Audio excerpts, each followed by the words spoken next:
दोस्तों चलिए आज की वीडियो शुरू करते हैं। दोस्तों वीडियो शुरू करने से पहले मैं आपको एक बात बता दूं कि आपने अभी तक हमारे इस चैनल को सब्सक्राइब नहीं किया हो तो नीचे पर आपको ग्रेट बटन में सब्सक्राइब करके लिखा रहा होगा, इसके पर क्लिक कर लीजिए और साइड में नोटिफिकेशन बेल भी आएगा, उसको भी क्लिक कर लें ताकि आपको मिल सके हमारे अगले वीडियो की नोटिफिकेशन सबसे पहले और आप कुछ नया नया सीख सके।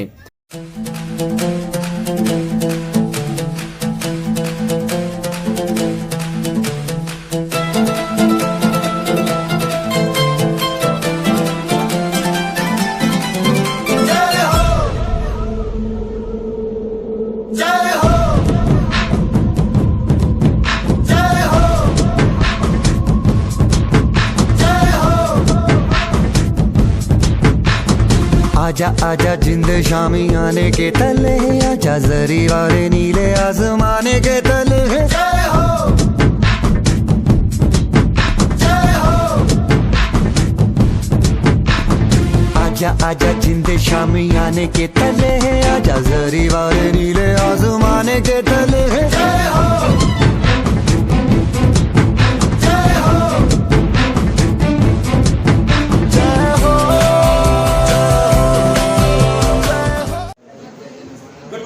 students, how are you all? I hope you are all well, very well, fit and fine. બરાબર છે? હા ના હવે ધીમે ધીમે હવે પરીક્ષા નજીક આવતી જાય છે પણ 70 દિવસ એટલે હવે ધીમે ધીમે તમારો ઉત્સાહ એકદમ વધે જાય છે જટ પરીક્ષા આવી જાય જટ નવરા થાય કારણ કે 2 વર્ષની મહેનત છે એ 2 વર્ષની મહેનતનું ફળ હવે તમારે મેળવવાનું છે। 11 અને 12 2 વર્ષની મહેનત થાય, આમાં 2 વર્ષની મહેનત છે બરાબર। 11 અને 12 બંને વર્ષની વાત કરું છું તો આપણે લાસ્ટ લેક્ચરની અંદર એક્ટિવ વોઇસ પેસિવ વોઇસના બધા અલગ અલગ વાક્યો છે એ જોયા। હવે આપણે 2-3 પેરેગ્રાફ છે જરા પ્રેક્ટિસ કરી અને પછી નવા ટોપિક તરફ આગળ વધશું। Okay, so let's get started. તમારી પાસે અહીંયા બોર્ડ પર ઓલરેડી પેરેગ્રાફ છે જ। What are you writing? You should not spoil the bench. You always disobey your teachers. Very easy, it's very easy paragraph. ખૂબ જ સરળ છે ને તમારા જેવા બ્રિલિયન્ટ સ્ટુડન્ટ્સ માટે તો ઇટ્સ ચાઇલ્ડ્સ પ્લે। બાળક કેમ ચપટી વગાડતા કામ થાય? હા, વેરી ગુડ। તો તું જ જવાબ આપીશ મને બરાબર? ચપટી વગાડવા જેટલું સહેલું છે તો બોલ છે બેટા સોમનાથ, આપણે આનો જવાબ પહેલું વાક્ય કઈ રીતે કરશું?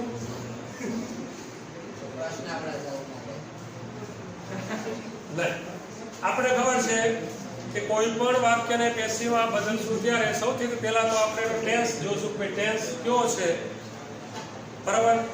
તો ટેન્સ કયો છે? કન્ટિન્યુઅસ પ્રેઝન્ટ ટેન્સ, ચાલુ વર્તમાન કાળ। એમાં વાક્ય રચના કઈ છે? WH વાળી પ્રશ્નાર્થ વાક્ય રચના છે અને એમાં પણ વોટ થી પ્રશ્ન પૂછાણો છે।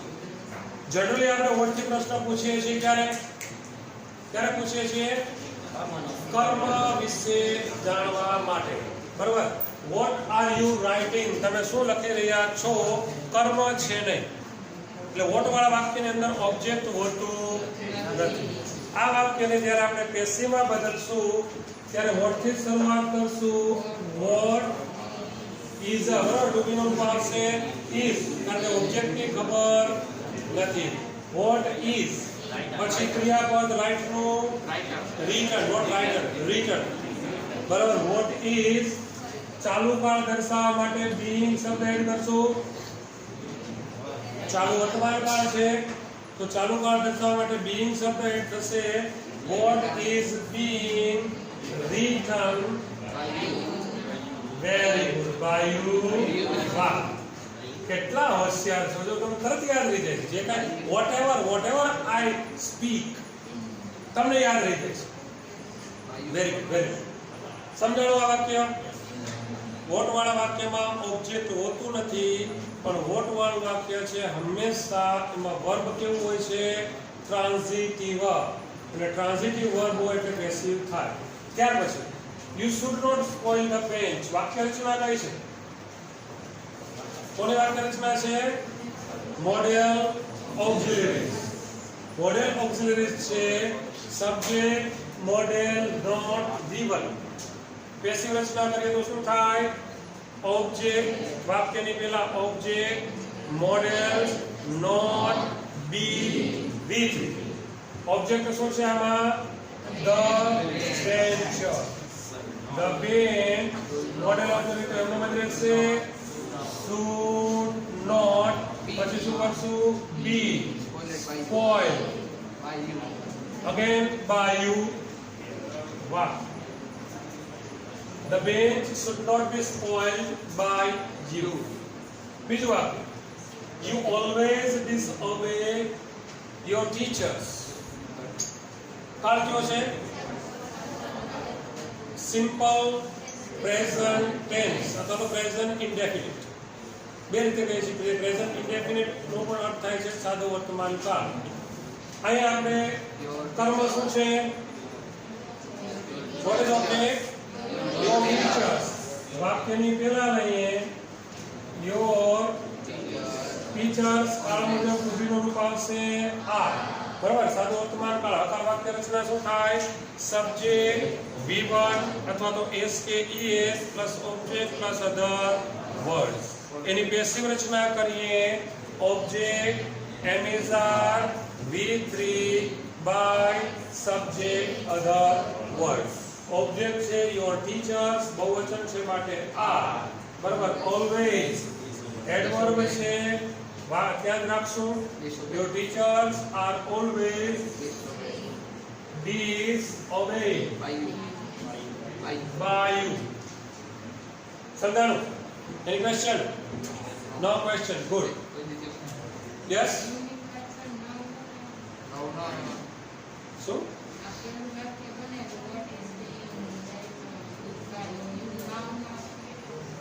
આમાં છે ને other words આમાં now what are you writing now તો ના આવે આપણે છે ને શબ્દ તો લખવાનું જરૂર નથી.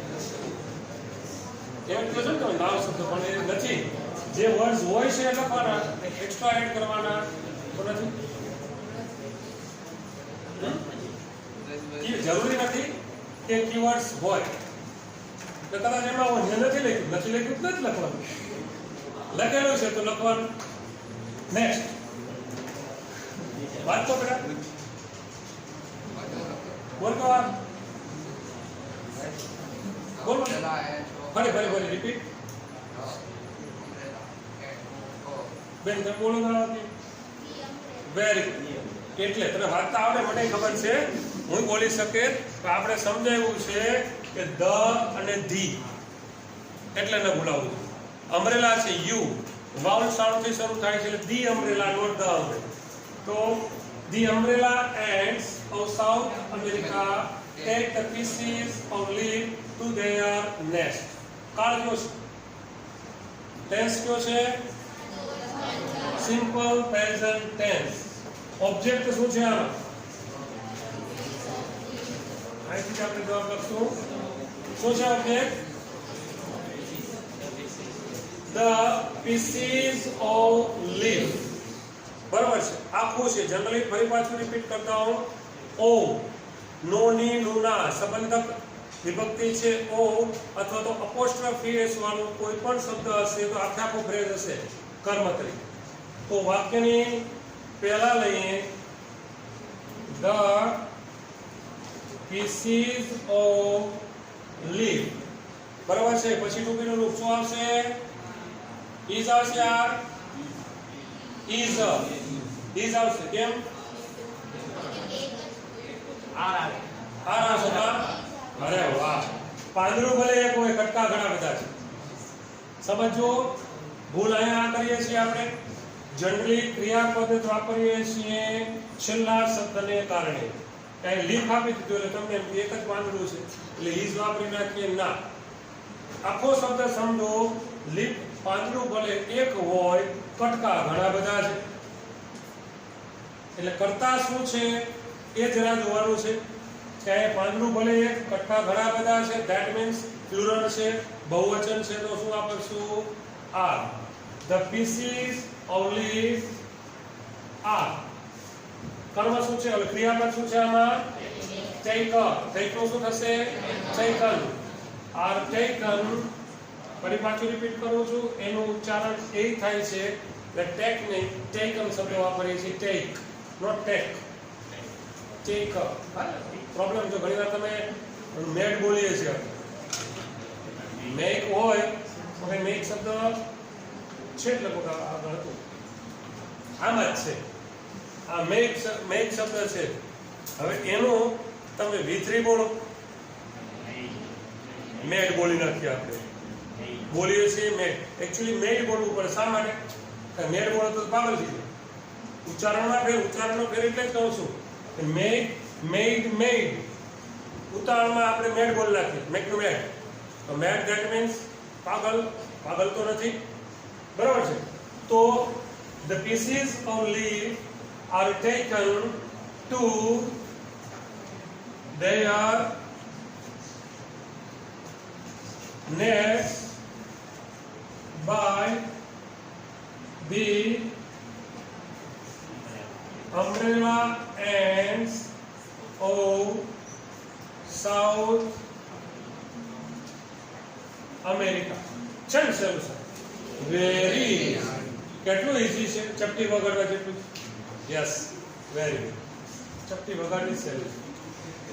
They chew up them nicely. ફરી પાછું કર્મ શું છે આમાં? them. them ને વાક્યની પહેલા લેશું શું થઈ જશે? they. them જે વાક્યની પહેલા આવશે they થઈ જશે. they બહુવચન છે માટે આ chew up નું શું થઈ જશે? chewed up. nicely by ફરી પાછું they કરતા છે શું થઈ જશે? them. here પછી જોઈએ afterwards. એ શબ્દ other words છે ત્યાંનું ત્યાં જ રહેશે. they make beds of these chewed up leaves. beds બોલશું અહીંયા, આનું ઉચ્ચારણ પણ ધ્યાન રાખવું. bed, bed, bed, bed. બંનેમાં ફેર છે. વજન આપશો તો પાગલ થઈ જશે, સોરી ખરાબ થઈ જશે. વજન આપશો તો ખરાબ થઈ જશે. બેડ લાઇટલી લેવાનું છે. બેડ પથારી, ક્યારે, બરાબર? તો કર્મ શું છે આમાં? Beds. the beds of these chewed up leaves. અહીં સુધી આખું કર્મ છે. વાક્યની શરૂઆતમાં લઈએ afterwards beds of these chewed up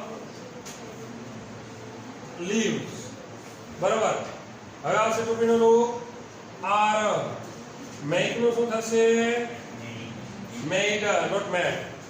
made by. they નું થશે them. ચલ ચલો, વેરી. એટલું જો તમને આવડે, જો કે ઓલરેડી આવડે જ છે, આ તો તમને યાદ આવવાનું. આવડે તો છે જ ઓલરેડી, પણ તમને યાદ આવવાનું.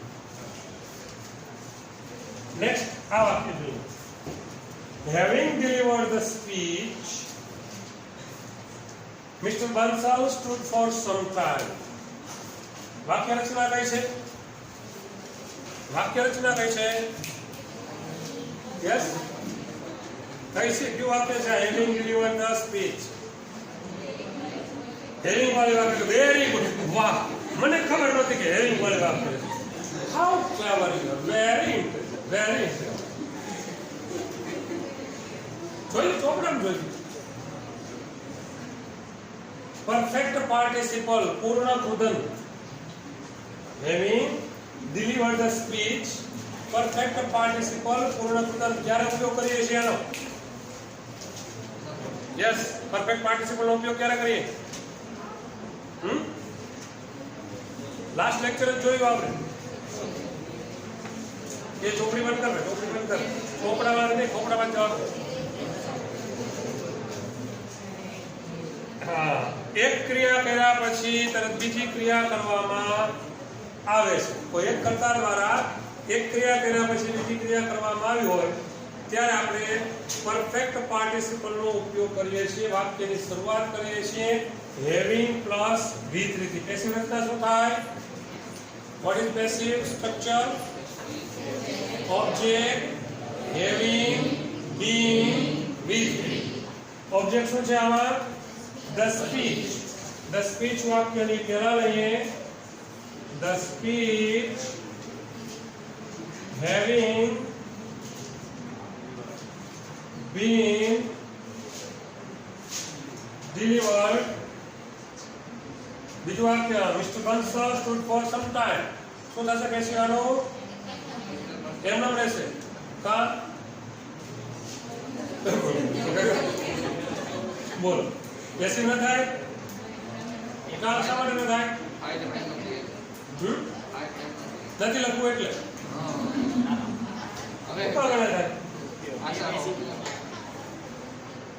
સરસ બેટા, મજામાં? Very good. કારણ કે વર્બ છે કેવું છે? ઇન્ટ્રાન્ઝિટિવ. અકર્મક ક્રિયાપદ હોય તો પેસિવ થાય નહીં. સ્ટેન્ડ, ઊભું, તો ઊભવાનું તો કોઈ કર્મ હોતું નથી. એટલે વાત કેમ રાખશું? Mister Bansal stood for some time. Next, the audience gave a loud applause for him. કાળ કયો છે? સાદો ભૂતકાળ. બરાબર છે. કર્મ શું છે આમાં? a loud applause. loud applause એટલે તાળીઓનો ગડગડાટ. વાક્યની પહેલા લઈએ a loud applause. સાદો ભૂતકાળ છે was. બેવનું થશે given for him by the audience.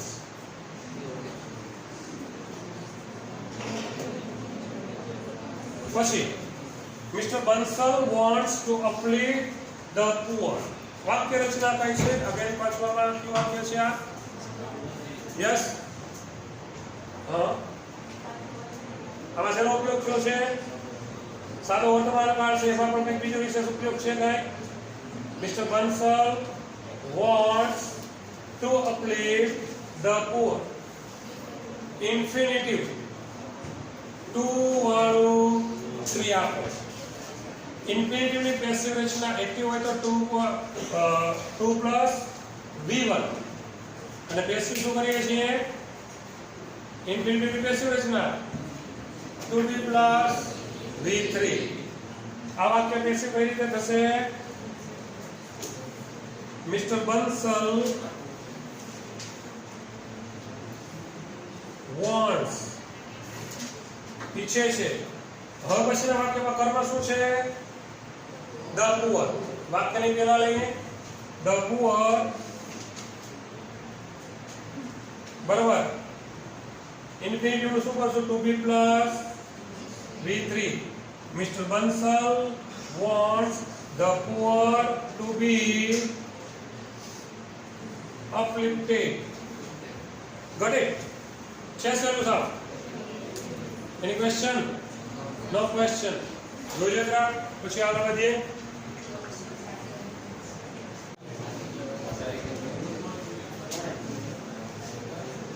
સારું, હવે આપણે નવો ટોપિક તરફ આગળ વધીએ. ડાયરેક્ટ ઇનડાયરેક્ટ સ્પીચ અથવા તો ડાયરેક્ટ ઇનડાયરેક્ટ નેરેશન. નેરેશન શબ્દ પણ વપરાય છે કથન. નેરેટ એના ઉપર શબ્દ પડે નેરેશન, કથન. સ્પીચ કરતા નેરેશન શબ્દ વધારે યોગ્ય છે, છતાં આપણે સ્પીચ વાપરીએ છીએ, ચાલે છે. તો ડાયરેક્ટ ઇનડાયરેક્ટ સ્પીચ છે, આ ટોપિક તમારાથી અજાણ્યો નથી. ઓલરેડી આપણે આનો બહુ સારી રીતે અભ્યાસ કરી લીધો છે.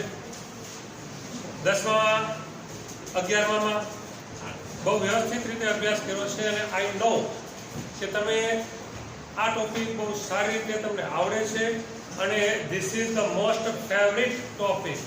તમામ સૌથી વધારે મનપસંદ પ્રિય ટોપિક છે તમારો આ બધાનો ડાયરેક્ટ ઇનડાયરેક્ટ સ્પીચ. તો આપણે જરા એનો અભ્યાસ કરીએ, થોડી સમયના અભાવે જરા માત્ર રિવિઝન કરી પછી આપણે એક એક જે વાક્યો અલગ અલગ ભણવાના છે એ વાક્યોના સીધા એક્ઝામ્પલ્સ બોર્ડ ઉપર જોશું અને પછી પેરેગ્રાફ. તો જનરલી તમને ખબર જ છે કે ડાયરેક્ટ ઇનડાયરેક્ટ સ્પીચ એટલે શું, ડાયરેક્ટ ઇનડાયરેક્ટ સ્પીચ કોને કહેવાય એ તમે જાણો છો કે ભાઈ બે કે બેથી વધારે વ્યક્તિ જ્યારે રૂબરૂ વાતચીત કરતા હોય અથવા તો ફોન ઉપર વાતચીત કરતા હોય એટલે રૂબરૂ વાતચીત જે થાય છે તેને આપણે ડાયરેક્ટ સ્પીચ કહીએ છીએ. કોઈ વ્યક્તિ પોતાની વાત છે રૂબરૂ રજૂ કરે છે ફેસ ટુ ફેસ અથવા તો ફોન ઉપર, અથવા તો કોઈ વ્યક્તિ અન્ય કોઈ વ્યક્તિની વાત પોતાની રીતે જ રજૂ કરતો હોય છે પણ એ જે છે એ જ શબ્દોમાં ઇન્વર્ટેડ કોમા કોઈ વ્યક્તિ છે તે અન્ય વ્યક્તિની વાત રજૂ કરતો હોય છે ડબલ સિંગડામાં, કે જેને આપણે કોટેશન માર્ક કહીએ છીએ. એકચ્યુઅલી ડબલ ઇન્વર્ટેડ શબ્દ એના માટે વાપરીએ છીએ ખરા, પણ સાચો શબ્દ છે કોટેશન માર્ક.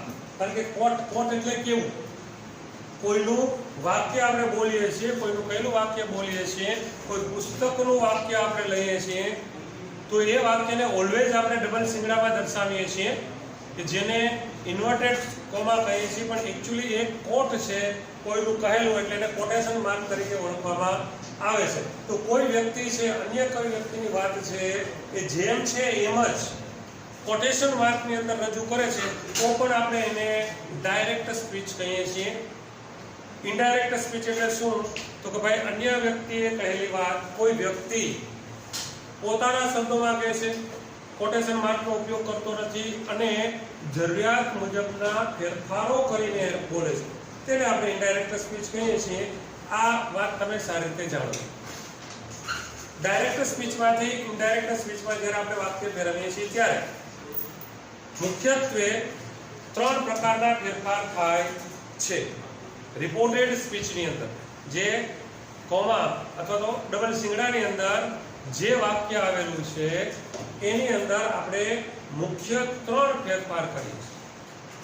આપણે જે 5 પ્રકારના વાક્યોનો અભ્યાસ કરીએ છીએ, 5 પ્રકારના વાક્યો ક્યાં ક્યાં, ડાયરેક્ટ ઇનડાયરેક્ટ સ્પીચની અંદર 5 પ્રકારના સેન્ટેન્સીસનો આપણે અભ્યાસ કરીએ છીએ. ક્યાં ક્યાં અભ્યાસ કરીએ છીએ બેટા, લખી દો.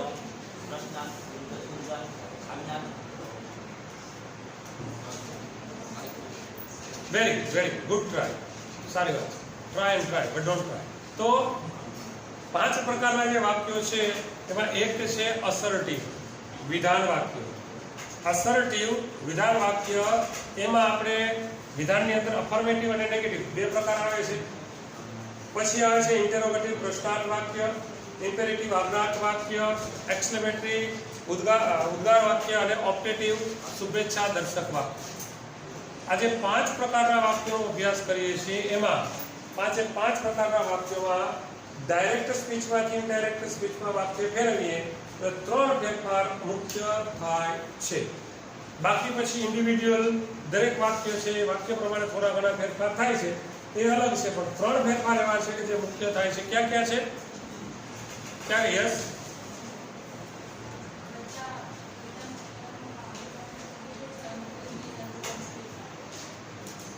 જરા સ્પીક અપ. સાચી વાત છે.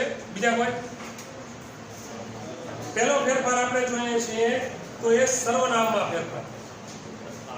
બરાબર, પહેલો ફેરફાર થાય છે સર્વનામમાં ફેરફાર. બીજો ફેરફાર થાય છે ટેન્સ કાળ અને હેલ્પિંગ વર્બમાં ફેરફાર, જે તમે ટુ બી ના રૂપ બોલ્યા છો હેલ્પિંગ વર્બ છે, હેલ્પિંગ વર્બમાં ફેરફાર. અને ત્રીજો ફેરફાર થાય છે એ સમય અને સ્થળ દર્શક શબ્દોમાં, નજીકતા દર્શક શબ્દ દૂરતા દર્શક શબ્દોમાં બદલી જાય છે. મતલબ કે પહેલો ફેરફાર આપણે થાય છે એ પહેલો ફેરફાર કેવા કરીએ છીએ તો કે સર્વનામમાં ફેરફાર. સર્વનામમાં ફેરફાર છે, બરાબર, એ તમને પેલું વિભક્તિનો ચાર્ટ તમારા મગજમાં જ છે, આઈ, મી, માય, બરાબર છે. એ જે 40 જેટલા સર્વનામ થાય છે એમાં ફેરફાર થાય છે. તો કઈ રીતે થાય જોઈએ વન બાય. જો રિપોર્ટેડ સ્પીચની અંદર, રિપોર્ટેડ સ્પીચ એટલે ઇન્વર્ટેડ કોમામાં આવેલું વાક્ય, રિપોર્ટેડ સ્પીચની અંદર પ્રથમ પુરુષ ફર્સ્ટ પર્સનના સર્વનામ હોય તો, ફર્સ્ટ પર્સનના સર્વનામ ક્યાં છે? આઈ, મી, માય, માઇન, માયસેલ્ફ, વી, અસ, અર્થ, અર્થ, અરસેલ્ફ.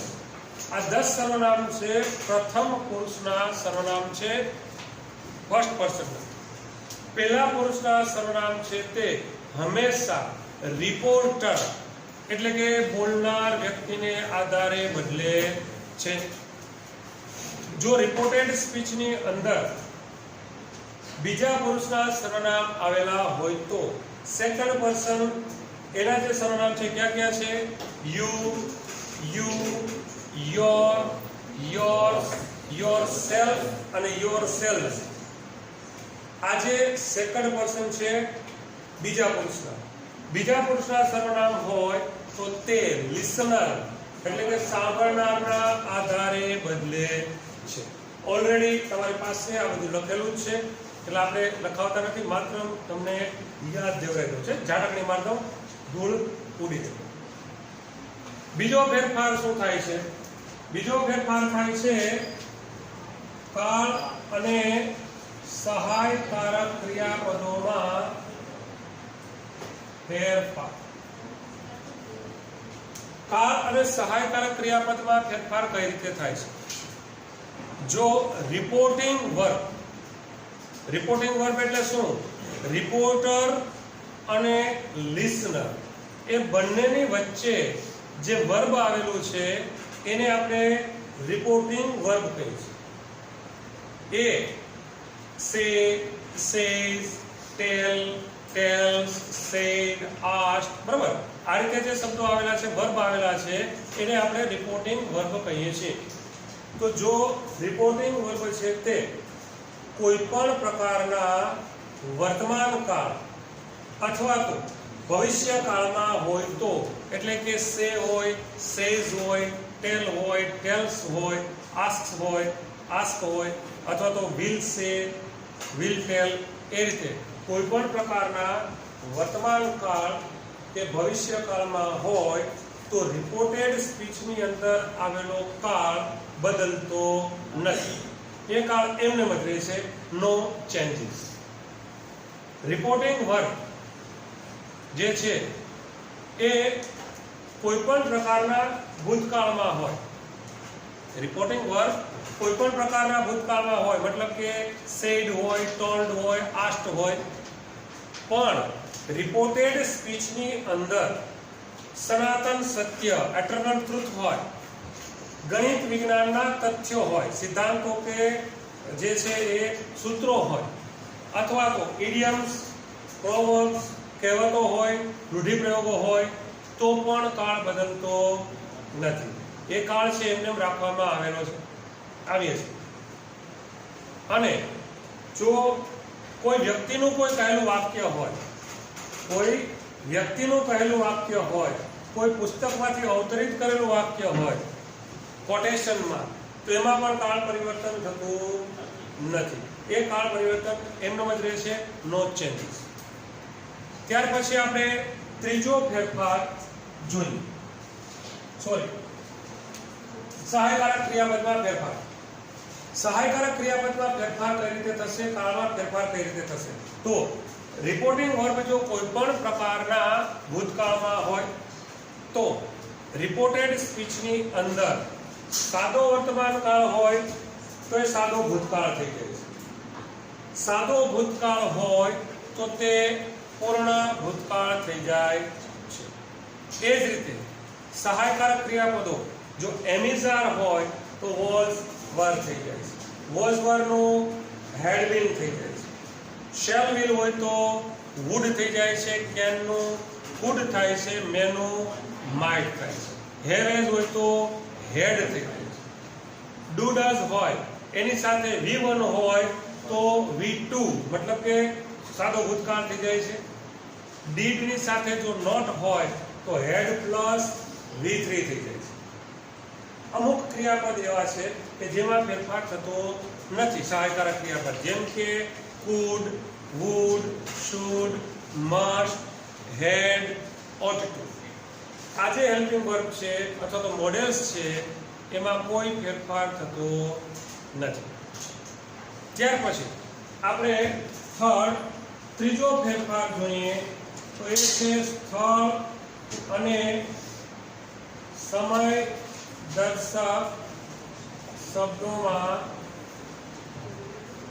ફેરફાર. સ્થળ અને સમય દર્શક શબ્દોમાં ફેરફાર કેવી રીતે થાય છે? તો કે સ્થળ અને સમય દર્શક શબ્દોમાં જે નજીકતા દર્શક શબ્દ છે એ દૂરતા દર્શકમાં બદલી જાય છે. મતલબ કે ના હોય તો ધેર થઈ જાય, હિયર નું ધેર થઈ જાય, ધીસ નું ધેટ થઈ જાય, બરાબર, ધીસ નું ધોઝ થઈ જાય, અગો નું બિફોર થઈ જાય, બરાબર છે. ત્યારે ટુડે હોય તો ધેટ ડે થઈ જાય, ટુ નાઇટ હોય તો ધેટ નાઇટ થઈ જાય, તિલ હોય તો સો ફાર થઈ જાય, સો ફાર નું થસ થઈ જાય, કમ હોય તો કમ નું ગો થાય છે. ભાઈ ક્યારે થાય છે? કમ નું ગો ક્યારે થાય છે? જ્યારે બોલનાર વ્યક્તિ છે એ કમનો ઉપયોગ આવવાના અર્થમાં કરે, અન્ય સ્થળેથી પોતાના સ્થળે આવવાના અર્થમાં કરે તો કમનું કમ જ રહેશે. પણ જો અન્ય સ્થળે જવાના અર્થમાં ઉપયોગ કરે તો કમનું ગો થઈ જાય. મતલબ એમ કે ભાઈ રાધા સેડ ટુ મીરા, રાધાએ મીરાને એમ કીધું કે ભાઈ I will come home tomorrow, હું આવતીકાલે ઘરે આવીશ. તો મતલબ બહાર છે ત્યાંથી ઘરે આવે છે, આવવાના અર્થમાં છે તો ત્યાં કમનું કમ જ રહેશે.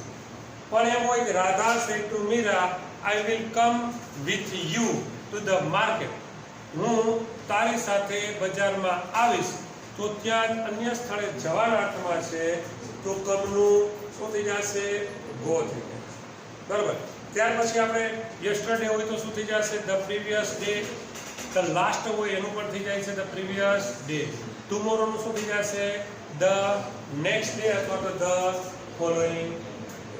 સમજાણું?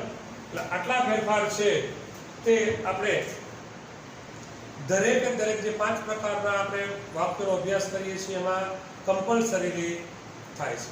બાકીના જે ફેરફાર છે એ ઇન્ડિવિડ્યુઅલ છે, વાક્ય પ્રમાણે જે વાક્ય હોય એ વાક્યના થોડા ઘણા ફેરફાર છે એ જોઈએ. તો એમાં સૌથી પહેલું આપણે જોઈએ અસર્ટિવ સેન્ટેન્સ, વિધાન વાક્ય. વિધાન વાક્ય છે, વિધાન એટલે સ્ટેટ, ટૂંકમાં સ્ટેટમેન્ટ. અસર્ટિવ વિધાનનો અર્થ થાય છે સ્ટેટમેન્ટ, કોઈને કાંઈ કહીએ છીએ. સ્ટેટમેન્ટ છે 2 પ્રકારના હોય, હકાર અને નકાર. વિધાન વાક્યને જ્યારે આપણે ડાયરેક્ટ સ્પીચમાંથી ઇનડાયરેક્ટ સ્પીચમાં ફેરવીએ છીએ ત્યારે રિપોર્ટિંગ વર્બ તરીકે સે, સેઝ હોય અથવા તો સેડ હોય તો એનું આપણે સે, સેઝ હોય અથવા સેડ હોય એનું આપણે સેડ કરીએ છીએ. વર્તમાન કાળ હોય તો ટેલ એનું ટોલ્ડ કરીએ છીએ, સેડ એનું ટોલ્ડ થશે, બરાબર. ટેલ, ટેલ્સ અથવા ટોલ્ડ કરીએ છીએ. ક્યારેક તમે કોઈ કંઈક માહિતી આપી હોય, કોઈ પ્રશ્ન પૂછ્યો છે, એ પ્રશ્નમાં જો માહિતી આપી હોય તો ઇન્ફોર્મ શબ્દ વાપરીએ છીએ. રિપોર્ટિંગ વર્બ તરીકે શું કરીએ છીએ? ઇન્ફોર્મ્ડ શબ્દ આપીએ છીએ. એટલે કાં તો તમે ટોલ્ડ કરો છો, સેડનું ટોલ્ડ કરીએ છીએ, અથવા તો ટેલ અથવા ટેલ્સ કરીએ છીએ, અથવા તો ઇન્ફોર્મ્ડ શબ્દ વાપરીએ છીએ. એ તો વાક્ય જો કોઈ માહિતી હોય તો. કોમા, ઇન્વર્ટેડ કોમા દૂર થાય છે. જે કોટેશન માર્ક હોય છે, કોટેશન માર્કને દૂર થાય છે એટલે બંને વાક્ય અલગ પડી જાય છે. કોમા, ઇન્વર્ટેડ કોમા દૂર કરીએ એટલે બંને વાક્ય અલગ થાય અને જોડવા પડે. તો જોડવા માટે સંયોજક તરીકે શું વાપરીએ છીએ? ધેટ. જોડવા માટે સંયોજક ધેટ વપરાય છે. પછીનું જે વાક્ય હોય છે એમાં નિયમ પ્રમાણેના 3 ફેરફાર કરવામાં આવે છે. સમજાણો? તો નેક્સ્ટ લેક્ચર આપણે આના એક્ઝામ્પલ જોશું. બધા વાક્ય છે અસર્ટિવ વાક્ય સીધા વાક્ય કરશું, પછી પ્રશ્નાર્થ, આજ્ઞા, ઉદ્ગાર અને શુભેચ્છા દર્શન, જે બધા 5 વાક્યો છે 1 by 1 સીધા એક્ઝામ્પલ્સ બોર્ડ ઉપર જોશો. Till then good bye, C you, enjoy your day.